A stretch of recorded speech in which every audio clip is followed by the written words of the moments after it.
Tam zadaj slišite, vrata so se zaprla, začenjamo.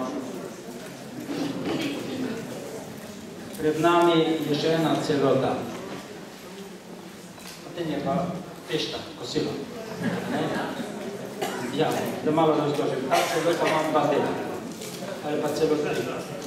To se pravi, najprej nas bo obogatil gospod Lojze, da bo malo potem predstavil. Potem ste pa vi na vrsti. Upam, da ne boste zabušavali. V skupine boste šli. In boste tisti listki, ki ste na riti imeli na stoli, če se komu bolj zgrabo, ga mora vzeti pa ga dol potegniti, ja? Pa ga prebrati, pa potem bo neka orientacija. Samo to bo Andreja povedala. Nas bo nekam peljal. Dobro. In potem popeno. In že zdaj opozarjam, da v vsaki skupini izberite poročevalce, samo da ne bodo predolg, ker je veliko skupin, pa ne sme biti prekratek. Neko mero moramo imeti, tako smo se včeraj pokočavali. Dobro? No, zdaj pa gremo k stvari, k zadnjemu predavanju, koreferatu, kot rečemo, ne? Tu je med nami je sodelavec Lojze, jaz ga rajše imenujemo sodelavcev kot z raznimi titli, ne. Moj predhodnik, sedaj Joži sodelavec v Zavodu Pelikan Caritas. Skupaj, pravzaprav, smo ta naslov oblikovali, tako da sem se povedal. Veselje v sožitju, o tem je tudi v Žarku pisal, da ste kaj brali?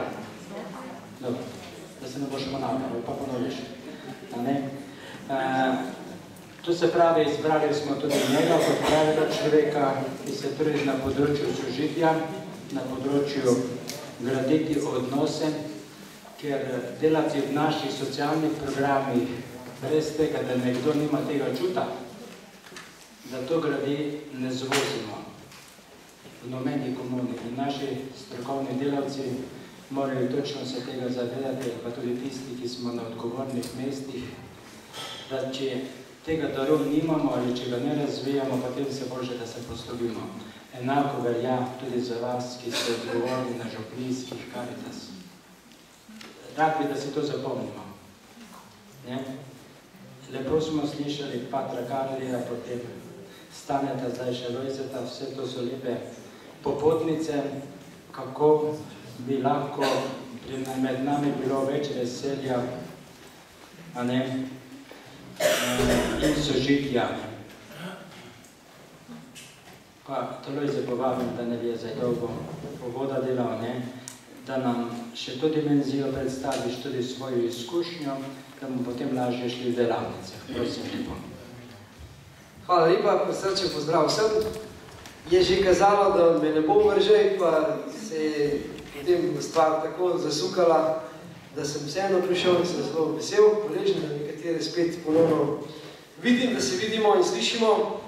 No, še dolžen sem nekaj, kar skozi v meni odmeva in če ne bom povedal, se bom slabo počutil, glede Patra Staneta, ko sem videl, da on danes govori, mi je prišlo do misel, če ta človek ne bi imel ušes, bi se smejal okrog glave.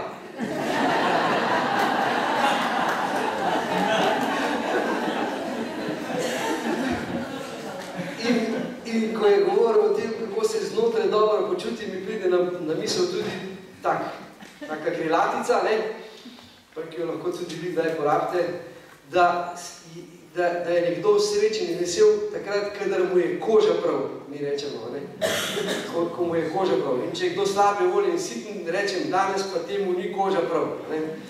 Tako da se slabo počuti v svoji koži.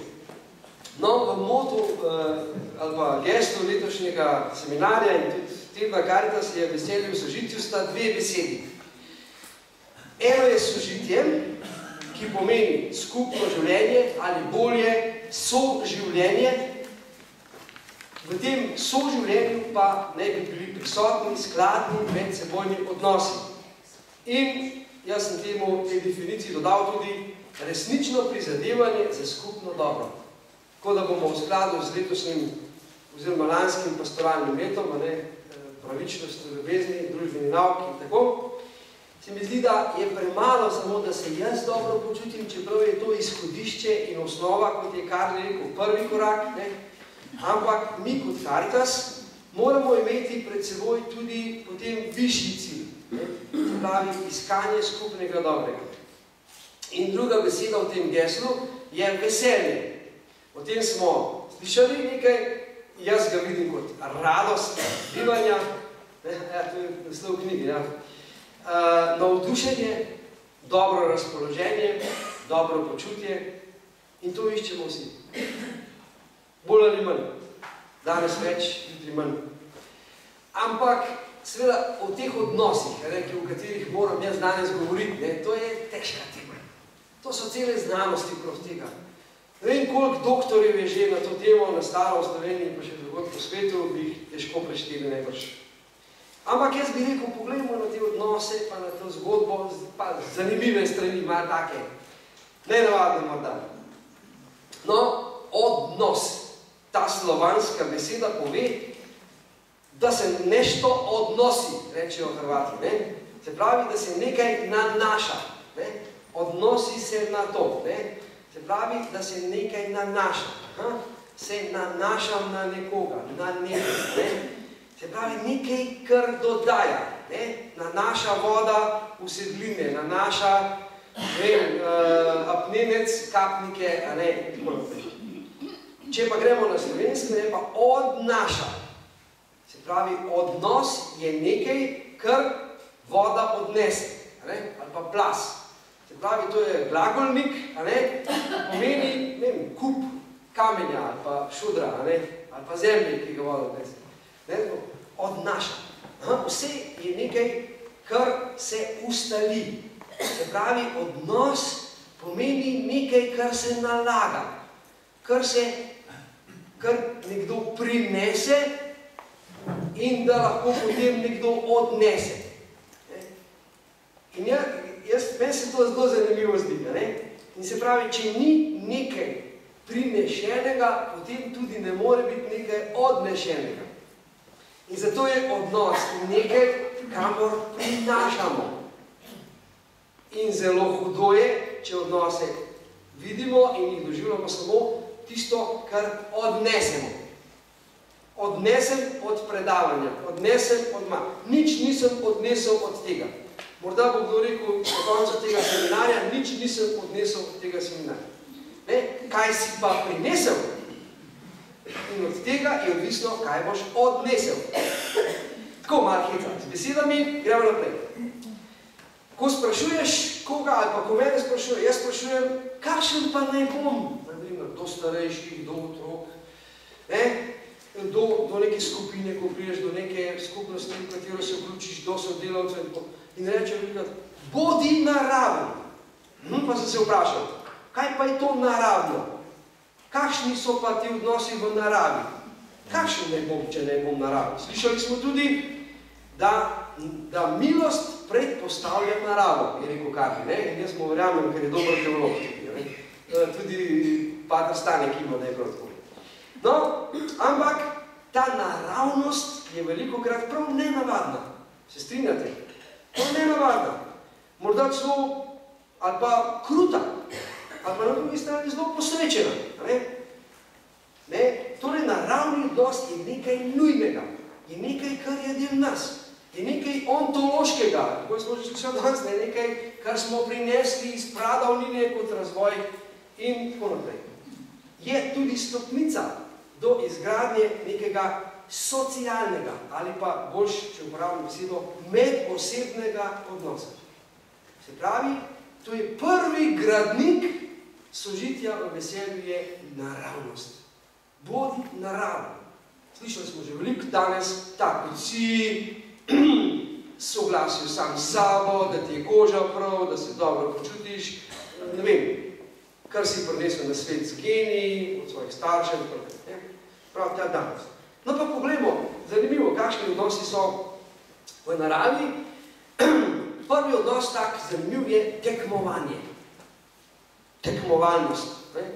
Za vodo, hrano, zdravilne snovi, hranilne snovi, svetlobo, prostor, kisik in še en kup drugih dobrin, organizmi v naravi nujno tekmujejo. Rastline tekmujejo za svetlobo. Prav gozdu zrase najvišje tisto drevo, ki predre tisto povprečje krošen in pride do svetlobe. Tisto drevo, ki ne pride do svetlobe, pač ugasne ali pa ostane kilavo. Drug z drugim tekmujemo za dobrine.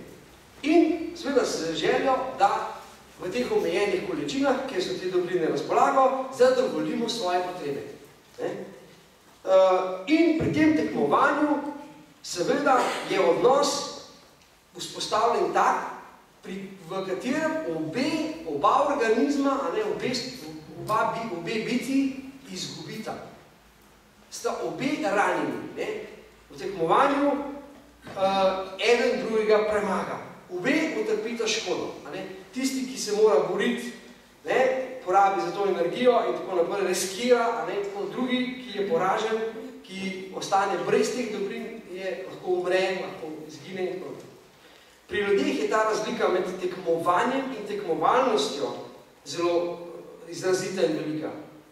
K tekmi nas spodbuja celo Sveto pismo. Pravi apostol Pavel Rimljanom, drugega ljubite z bratovsko ljubeznijo, to je bilo tudi enkrat geslo tedna Caritas, tekmujte v medsebojnem spoštovanju.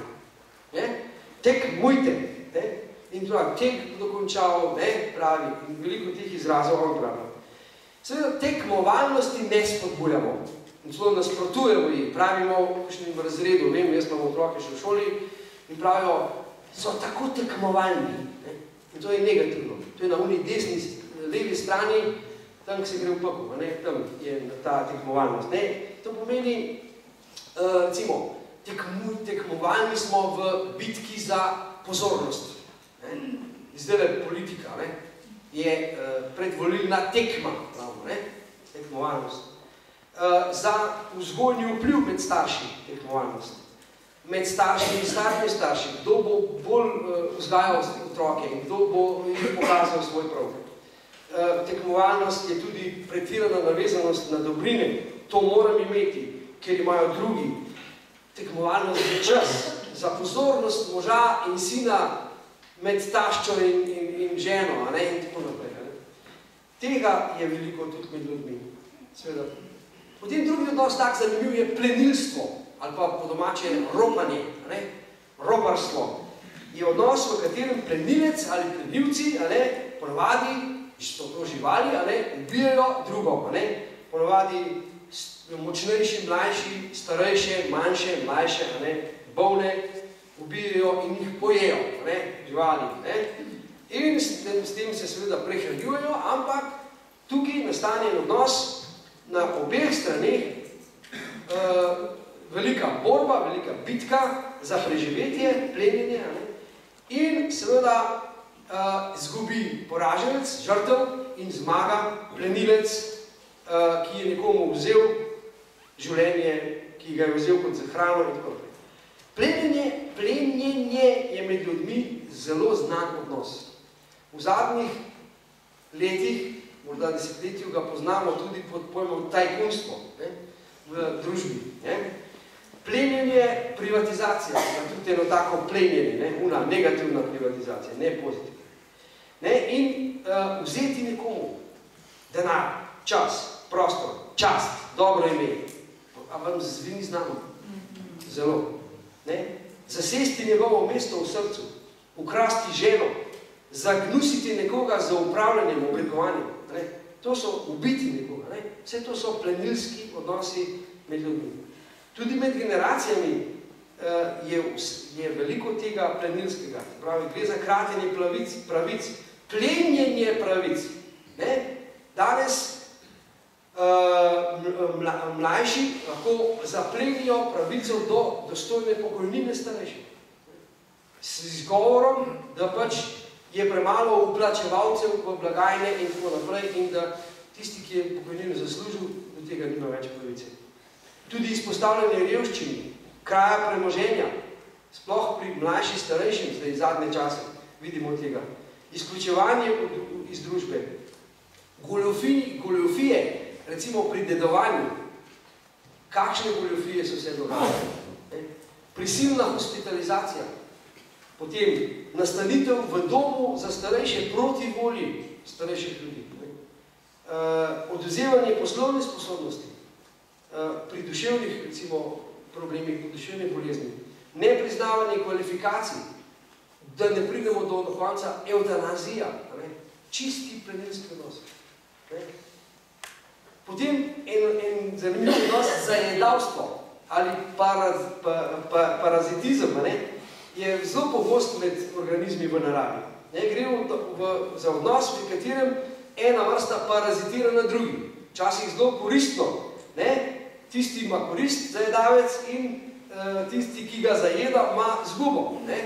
In ga izsesava. In poznamo notranje in zunanje zajedavce. Ali vam ne zdi znano spet to? Se vam ne zdi znano, ko govorimo recimo o odnosu med mladimi in starimi. Nisi mi nudil tega in tega. Pa mi mlajši rečejo starim, ti tega itak ne rabiš. Kaj češ mu vse to? In gre potem za izsesavanje dobrin. Danes sploh, ker ni rednih dogodkov, tistih, ki so brezposleni, izsesavajo. Spomnim se, ko sem bil pred desetletjem v Srbiji, ko smo rekli, mestni meščani izsesavajo podeželje in kompenzirajo s tem izpad svojega dohodka, seveda ne vlagajo pa na drugi strani nič. In je to prav. Potem pa starejši, ko nalagajo nam mlajšim neuresničene vizije svoje mladosti. Naprimer, sem pa mislil, da boš. Če bi me imel rad, bi pa. Saj, jaz sem celo življenje igral, to že prej kar bi govoril, zate, tebi je pa več služba, žena in tako naprej. In to je nekako sesanje zajedavstva. Potem brezbrižnost, tudi en drug mimo drugega. Pravi, dve vrsti živita, da drug za drugo ne vesta, med ljudmi je to zanemarjanje, zapuščanje, osamljenost, zaradi prezaposlenosti. Recimo taka brezbrižnost je površnost v poslušanju, taki odnosi. Ko se ne slišimo, ko v družini živimo en mimo drugega, pravimo, da je dom samo še hotel za prespat. Ali pa avtobusna postaja. Sveda, ta odnos je zelo značilen, ker ni ne koristi, ne škode. Se pravi, drug mimo drugega, nimamo nobene koristi in tudi seveda ne povzročamo škode. Ampak, seveda, to je zelo velika past. Potem še en tak zanimiv odnos pri skledništvu. Zelo zanimiva stvar, ko ima eden koristi, drugi pa nima škode. Se pravi, da se nekam prislinimo in kar ostane poberemo. Se pravi, včasih je to zelo koristno, recimo starejši narabijo cele hiše, pa dajo mladim en štuk. To je kar v redu, dokler se ne pobijajo med sabo, ali pa da ne pride do kakšnih drugih pravnih posledic, še v redu. Se pravi, prisklednik je prišel do hrane, do dobrine in ima korist, tisti pa, ki je izgubil, pa nima nobene škode, ker itak tega ne zna porabiti sam. Ampak seveda, to malo diši že po neki pozitivnosti, ampak to še ni sožitje. To je samo dopuščanje, da nekdo nekje živi ob meni, pač ne. Lev poje večina tiste gazele, tisto pa kar mu več ne diši, mu ne paše, se je nažrl, potem požrejo hijene in oni jastrbi. Seveda, iz tega odnosa priskledništva smo se pa mnogi tudi naučili mrskim življenju. Naprimer, pri skupni skledi smo nekateri gor zrasli. Včasih smo znali skupaj jesti, vsaj solato z ene sklede, če že ne štrukle. In to je bilo pa lepo, Samo to ni tisto priskledništvo, ko nekoga nekako samo koristi vidiš, ampak ko iščeš skupno dobro. To je že en korak naprej. Ampak to priskledništvo včasih je že neka predstopnja sožitja. Morda je učenje sodelovanja, ne vem, na neki osnovni stopni. Da nekomu pa le dopuščam, da ima neki tam zraven, brez da to, ne vem, je napisano v nekakšnih pogodbah in tako. Pravi, dopustiti, da nekdo ima korist, jaz za to nimam škode. Naprej, naslednja stvar je sodelovanje. Sodelovanje je ena oblika sožitja. V naravi je tega sodelovanja kar veliko. Pravi, tukaj smo že na desni strani, na dobri strani tega kontinuuma, rečemo, oba osebka, obe vrsti, obe osebi ali pa obe skupini imata korist. Pri sodelovanju gre že za neko obliko sožitja, ki pa seveda ni nujno, da vedno pripelje do nekega dobrega sožitja.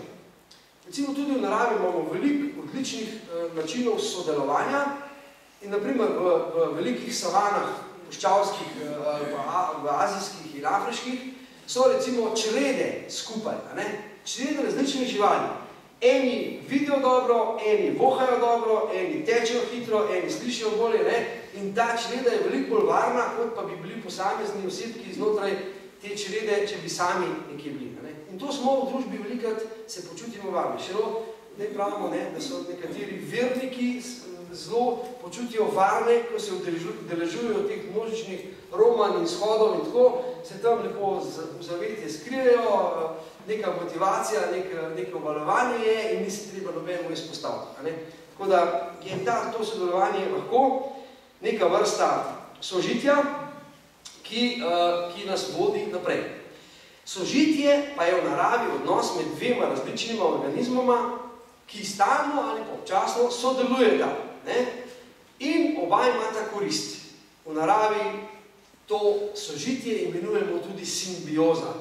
To je zelo, ko si celo nekatere živali, oziroma rastline živali, izmenjujejo neke sokove, neke življenjske vrednote.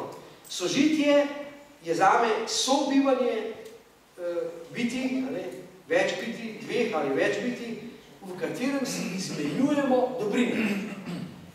Žitje, hrana, bistvo, esenca tega sožitja je bitje, sem jaz, je oseba. Jaz sem vložen v to simbiozo. Moja celovitost moje osebe in vsake osebe je vnešena, je prinešena, ne odnešena, ampak prinešena v ta odnos. In zato so odnosi tako pomembni. Sožitje je več kot le soživljenje. Je sobivanje z odnosom. Sožitje je sobivanje z odnosom ljubezni. Sožitje je sobivanje z odnosom ljubezni. Zato so odnosi tako pomembni. Ne zato, ker bi mi želeli narediti doktorat iz tega. Odnosi pa se ustvarjajo v sodelovanju, v izmenjavi življenjskih sokov, izkušenj, znanj, čutenj, dosežkov. In jaz temu dodam še, se oblikujejo v odpuščanju. V dopuščanju in odpuščanju. V dopuščanju, da nekdo živi ob meni, da nekdo z mano deli vse to, kar je, da z mano ustvarja novo vrednost, in v odpuščanju, ko pride do tega, da postanemo različni. In v teh medosebnih odnosih je seveda neka logika, ki deluje, kako nastajajo, kako se vzdržujejo in hranijo in seveda tudi kako umirajo. Začetek vsakega odnosa je srečanje. Če se ne srečamo, če te možnosti srečanja nimamo, potem ta odnos ne more nastajati. Po srečanju je komunikacija, pravi vzpostavljanje stikov, pravijo, da je slovenska beseda. Komunikacija je vzpostavitev stikov. Seveda ta komunikacija še sama po sebi ne zagotavlja odnosov. Glejte, mi komuniciramo zdaj, ne?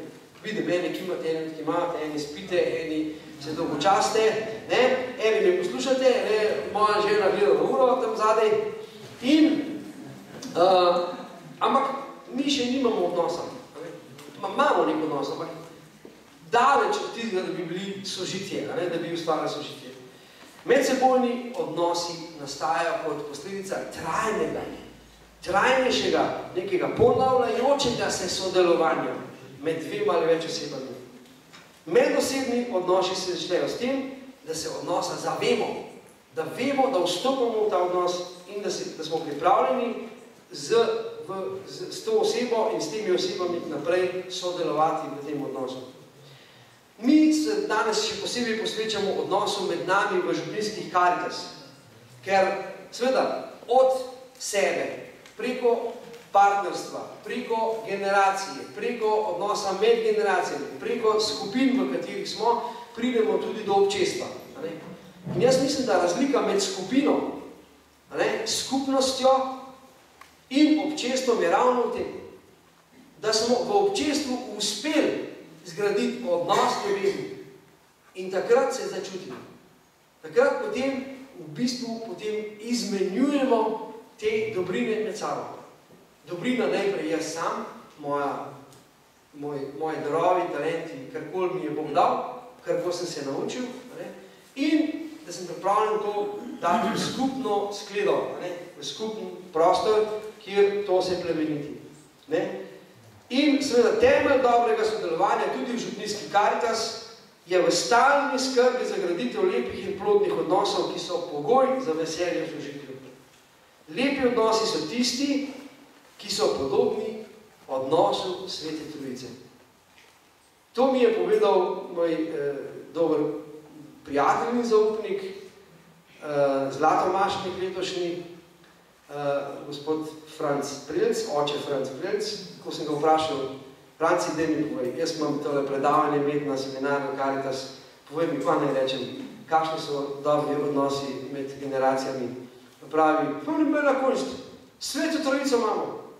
Če nismo tako kot Sveta Trojica, nismo del nič.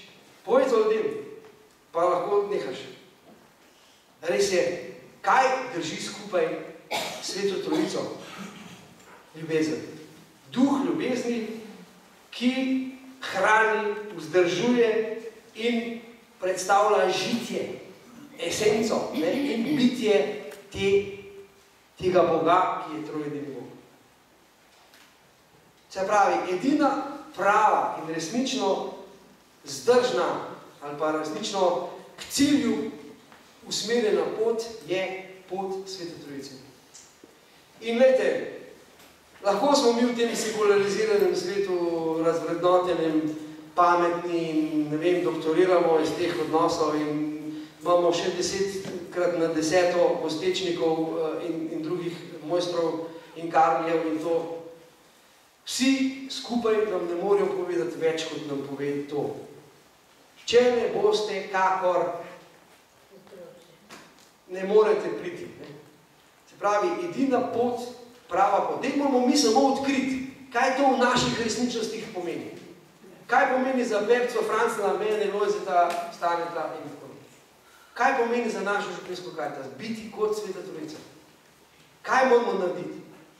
Slišali smo od patra Staneta, Sveto pismo nas uči, naše izkušnje, molitev, ne vem, veliko tega. In duh, ki veje, kjer hoče. In jaz mislim, da srčni, srečni in lepi medsebojni odnosi so tisti, ki jih ustvarja, vzdržuje in hrani ljubezen. In se vedno znova spostavljajo in vzdržujejo z eno čarobno besedo, ki se ji reče odpuščanje. Spomnim se Jean Vanjeja, ustanovitelja Barke in skupnosti Vera in Luč, slišali gotovo vsi za to. On je enkrat v stični nagovoril nas in je rekel, temelj vsake avtoritete je odpuščanje. Če ne odpustim svojemu bližnjemu, če ne dopustim, da je drugačen, potem z njim ne morem v odnos. In sem vedno nekako zabremzan, ne rečemo po gorensko. Seveda, ti odnosi imajo različne značilnosti. Ne bomo o tem dolgo razpredali. Priznavati različnost. Se truditi za vzajemno, se pravi, da je ta odnos vedno dvosmerni, da je v dialogu se oblikuje. Da omogočamo osebno izražanje počutja, čustev. Danes že otroke v vrtcu učijo, da morajo se naučiti izražati čustva. Pravi, jezen sem, vesel sem, žalosten sem. Trga me od tegote, a ne? Ne pa, kako je bilo v šoli? Kako ste? V redu. Kaj je to v redu? Kaj ti je v redu? A ti je v redu vreme, ali hrana, ali zato, ki te lulat ne teši, ali kaj, ne vem. Povejmo, kako se počutimo. Povejmo, kaj nam je. Povejmo, kako gledamo na drugega. Dajanje in sprejemanje povratnih informacij, pa še tukaj zraven. Se pravi, soočimo se z resnico. Jaz sem se tega v komuni naučil. Tam fantje so neizprostni. Ne samo, da povejo, kako so, celo pretiravajo v tem. Ti tako naslikajo, da te prbije pod tale parket, ki odspodi. Včasih se mi zdi prav kruto. Ampak oni trdijo, da je to edino, kam pelje. Jaz malo blažim to, no. Mislim, da ni treba vedno čisto raztrgati vsega, ne. Potem dajanje, spravi, vlaganje sebe v te odnose. Nujno, ne. Priznavanje, da smo si podobni in različni. Ne. Da smo si podobni, iščemo sinergije in da smo si različni in iz tega iščemo bogatstvo. Različnosti lahko bogatijo, če delamo skupno dobro, če ne nas pa ubijajo, če ne trgajo. Ne. Vi tudi sami veste v vaših skupnostih, družinah, v Karitas. Lahko je govoriti, različnost nas bogati. Ja, če gledamo vsi v isto smer in vsak potem na svoj način prispeva k temu. Če ne nas pa to lahko uniči. Različnosti lahko odpirajo nove poglede, možnosti, spodbujajo razvoj, spodbujajo učenje novih odnosov, novih resnic, novih izkušenj. Lahko pa rušijo, če se nismo pripravljeni in sposobni prilagoditi. No in še teh značilnosti odnosov je veliko. Kaj pa je bistvo, jedro smo rekli? Jedro in bistvo odnosov je ljubezen, ki se pa kaže v tem, da sem jaz dar za druge in da je drugi dar meni. Potem, da je vsaka oseba ima svoje dostojanstvo. Vejte, mi imamo eno od najvišjih vrednot v Karitas zapisano, dostojanstvo vsake človeške osebe. In to moramo resno slediti in resno misliti in resno delati za to pri vsaki naši stvari. Da ima vsak pravico do dostojanstva, svoje identitete, svoje zgodovine, svoje karizme. Potem, moja zgodba. Prinašam sebe, mojo zgodbo, ki jo lahko sporočam, ki jo skupaj doživljam, v katero so se drugi sposobni in pripravljeni živeti. Danes pravimo, da je kriza empatije. Se pravi, da se ljudi nismo sposobni živeti v drugega. Ne starši v otroke, ne starši. In z tega naslova se poraja mnogo teh sporov med generacijami. Mnogo konfliktov zaradi nerazumevanja in nesposobnosti in nepripravljenosti se uživeti v drugega. Potem sočutje. O tem je treba več govoriti. Usmiljenje, odpuščanje, to so te temeljne kreposti, ki te odnose hranijo. In nazadnje seveda sožitje, ki pomeni ustvarjalno sodelovanje, skupno delo, pri vzgoji, pri dobrodelnosti, pri veri. Moja osebna vera skupaj z drugimi ustvarja skupnost oziroma občestvo. Seveda, kako uspešni smo v tem, je odvisno od mnogo dejavnikov. Jaz jih ne bom tukaj analiziral, potem si lahko poslušate, preberete, pa poslušate Patra Karlija, pa boste še kaj izvedeli, da bom jaz bolj pametno kot on. Bil pa opozoril sam na eno stvar, ki je pa zelo pomembna po moje oceni, je pa nekako ustvarjalno reševanje konfliktov. Tega se sicer menedžeri in vsi, ne vem, zelo učijo in zelo veliko je v tem napisanega in se kar naprej govori, ampak se malo naredi. In se malo tega učimo.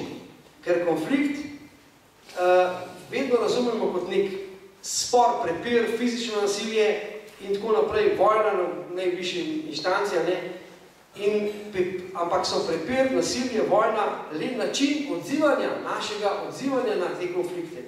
Konflikt je v širšem pomenu vsako srečanje z različnostjo, neusklajenostjo in je soočenje s te neharmonijo, s tem neskladjem. Je stanje, ko zaradi neusklajenosti ne delujemo, ne mi osebno, ne naša družina, ne naša skupnost. Zato je izjemno pomembna naloga družine, da svoje člane pripravi na zaznavanje, prepoznavanje in soočanje s konflikti. In da nekako zagotavlja to učenje za oblikovanje teh odgovorov. Jaz sem prepričan, da če ne bomo začeli, ker sem zadnje leto delal v šoli, sem tega doživel na svoji koži zelo veliko in zdaj razumem, kako se učitelji počutijo v šoli. Grozno. Ker je tega nasilja toliko, da vam ne morem povedati. In ko sem o tem govoril s staršem, sem pripravil prav posebno delavnico za njih. Mislim, so šli vsi zelo potrti domov, ampak če ne bomo se soočili s tem, nastavimo, samo konflikte rešujemo, samo gasimo, kar naprej. In jaz pravim, da bi morali vsi, tudi cerkev, zelo veliko narediti na vzgoji za mirno reševanje medsebojnih konfliktov in sporov in različnosti. Da imamo nekje to tukaj v naboru našega vedenja. Ker danes je v seznamu reakcij na konflikt samo nasilje.